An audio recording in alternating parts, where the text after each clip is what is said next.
Hello, brothers and sisters. This is a very important dream, and it is a dream that even if you do not believe me, you really should pray on it. Earlier this year, I heard a pastor talk about James 1:6. But let him ask in faith, nothing wavering, for he that wavereth is like a wave of the sea, driven with the wind and tossed. And he was using that verse to talk to the people who were unsure if they were going to heaven or hell.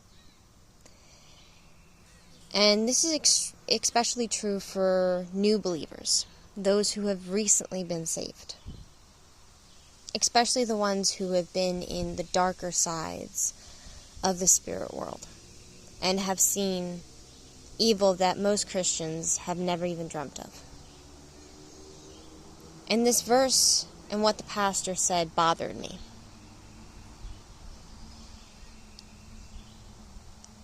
And last night's dream made me understand why it bothered me so much. So I will instead get into the dream, and then I will explain what I think it means after. So please bear with me. My dream started, it looked like it was very dark. Very dark. Not the kind of dark we think of now, more like end of the world dark. It was, again, just desolate. Completely desolate. And me and other believers who had the mark of God on our foreheads, we were wearing burlap sacks. It looked like burlap clothing, almost to hide us, to keep us out of sight. And there were others with us that had the mark, God's mark, but they were loud and they wouldn't be quiet. I remember being so upset, not upset, but frightened for them, that they could not calm their souls, no matter what they did.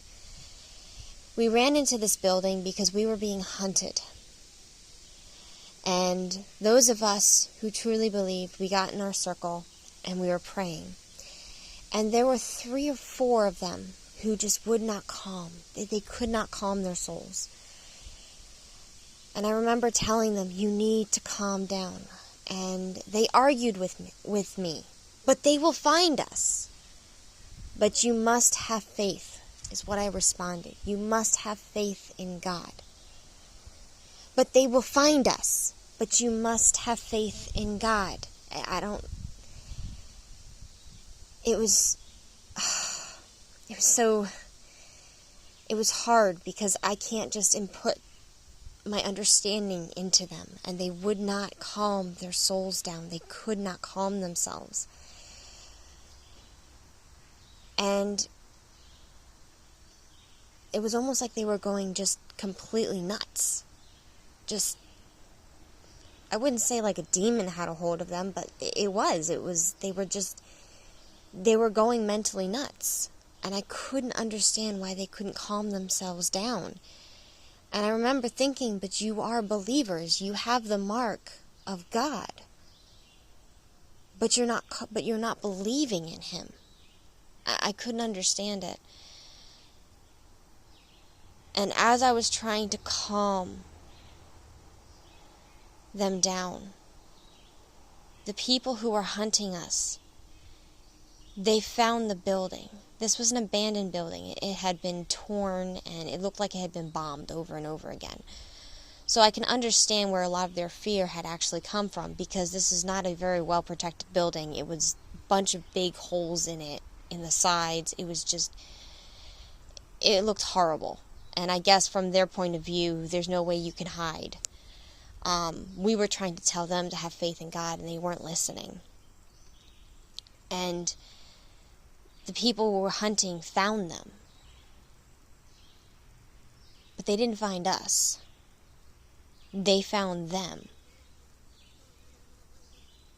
And they screamed even louder as they were being arrested. And my heart leapt out to them. I wanted to help them, but I knew I had to stay still.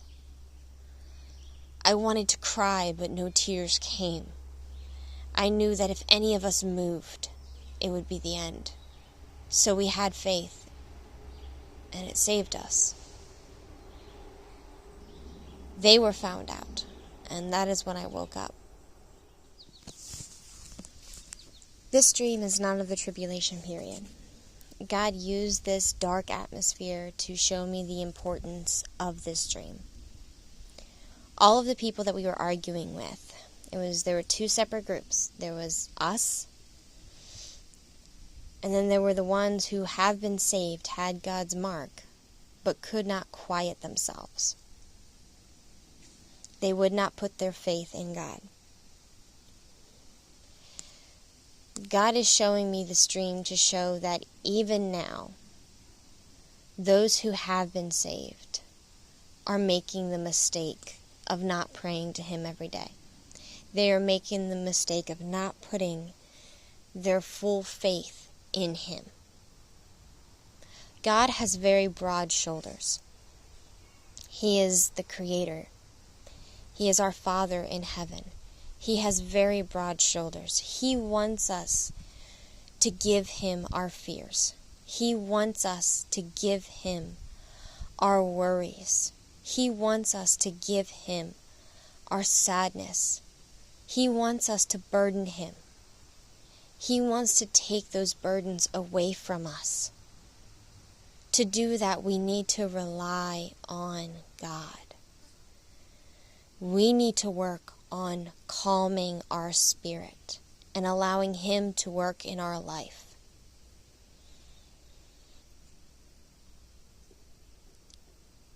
This dream,